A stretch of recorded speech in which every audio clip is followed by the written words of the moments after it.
cool. Hey guys,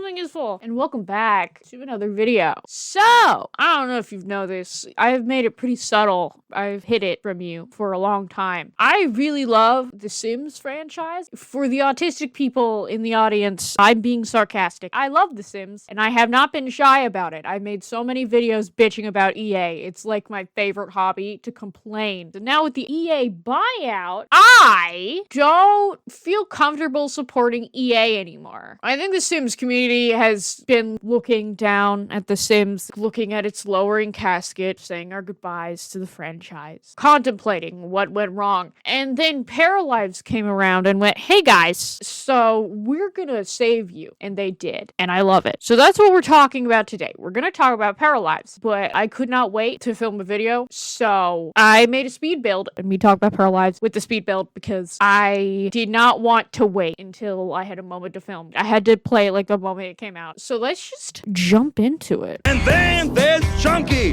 He's dead. All right, let's get into this. I had a lot of fun playing this game. I think it was good. Is it broken? Yeah, it's very broken. But, you know, it doesn't really matter. They told us that it was broken. I just kind of expected it. The glitches definitely are an issue, but the thing is, I actually have faith in them to fix it, unlike someone else I know. That's kind of the difference here. EA isn't gonna fix it, and I will keep bitching about it, even though I know they're not gonna fix it. Paralives is gonna fix the bug. The Paramaker was also very intuitive. I really liked the Paramaker a lot. It was really good. The build mode, though, is absolutely life-changing. It takes a little while to get used to. The gameplay is also pretty decent. It's obviously kind of bare bones right now, but it's really good. What I really like, and I think a lot of people don't like this, but I really like it, is the together cards. The only option you have is talk. And the thing is, once you start talking to someone for long enough, it'll fill up their together bar. You'll get together cards and you'll get like an option from like a list instead of just like 1,000,000,001 options for no goddamn reason. Why? Why are there so many options, Sims 4? Why? I have to like navigate through like 5,000,000,001 menus to get to everything. Why do I have to do that? It was so much easier in The Sims 2. Why can't I just talk to somebody? It's so annoying. You know what was also life-changing?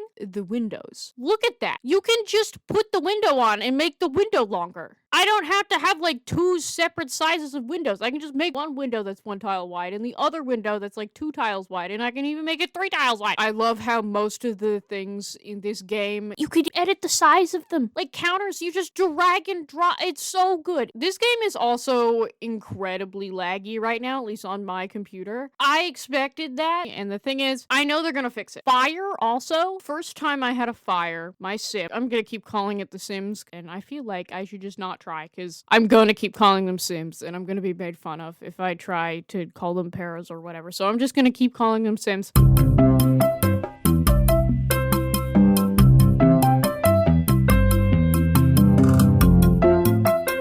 First time there was a fire on my lot, I tried to extinguish it, because you can do that pretty easily in most of the Sims games. But in this game, it just spread, and how it works, if you stay in the fire for too long, there's a meter that fills up, and if the meter fills up, you instantly catch fire, which is honestly pretty realistic, I think. I think I like that system, but you know, when it works and there's not a lot of simulation lag. I mean, this has been an issue in The Sims for forever, where Sims just infinitely panic for no reason, and they just don't do what you tell them to do. They fixed that. They also fixed firefighters, which the first time I called a firefighter, they just stood at the edge of the lot. I think this is a testament to this game. I haven't touched The Sims 4 since I got this game, and I obviously am going to have to go back to it because I have all of my backgrounds that I use for my animations in The Sims. I'm probably going to make all of my future like backgrounds and projects and characters in this game. It's very early, obviously, but there's already so many mods, and I think this is a testament to the staying power of this game. That shit didn't happen with Inzoi, because Inzoi is the worst. I hate Inzoi with a fiery passion. If you play Inzoi, I don't respect you. Sorry. Leave this channel if you play Inzoi, because my god, I wish nothing but the worst for them, because they made this game with AI, and I hate generative AI. You're enabling them. You're sheep. You're feeding into corporate greed. That's what you're doing when you support generative AI.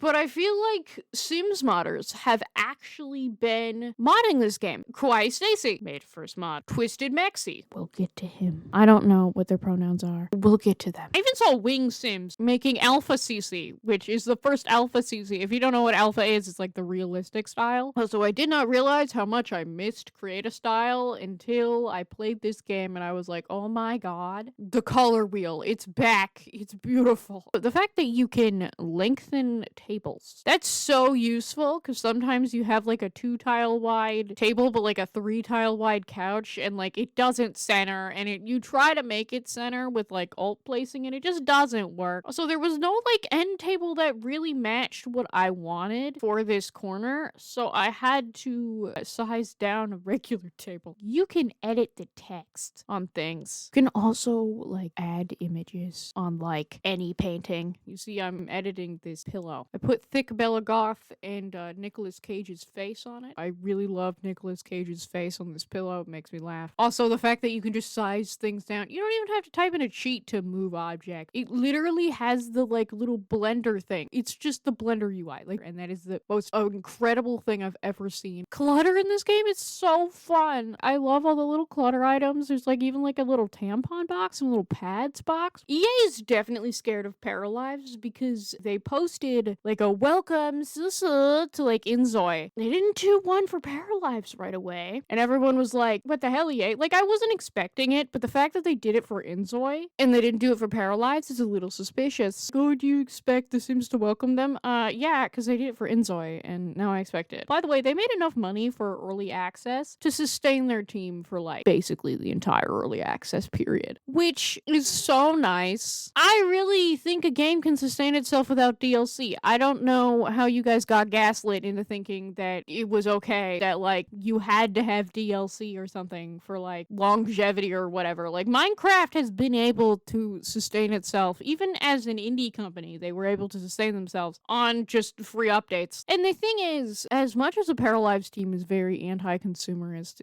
Sims modders have already started to do early access for mods, which originally I didn't really speak about. It was just kind of like the norm. But like with this game, I feel like it's slightly different because it's an early access game where you made a mod for an early access game and you put it in early access for a month, even though the game's only been out for like 5 days. It feels really money hungry and stupid. I think Sims players are fed up by the early access things because this doesn't happen in any other gaming space. It's a hobby to make free stuff for the games you love. Yeah, it's work, but like it's a hobby. Like, can we not have hobbies anymore? Because I feel like everything has to be monetized now and I feel like it's stupid. Like, you don't have to do it. You don't have to make the content. If you do it because you love it and you love the game, then you shouldn't have a problem doing that. Also, I put a picture of Rick Astley on the desk. You should take away this game from me. I don't deserve it. I had so much fun with the picture feature. I put my Zex Hex. She's up there. Go see Zex Hex on my animated short. Go do that. So I really like these dice side tables. I tried to fit a desk in here, I think, but I think I ended up just not doing it. I think I did, but like it's a little bit later. So this house isn't intended for anyone in particular, and I made it basically the same layout as my Jekyll and Hyde house, because that's what my brain immediately goes to with a layout. Also, I like how you can like adjust the length of the curtains. So I love clutter in this game because there's just so much of it. Now,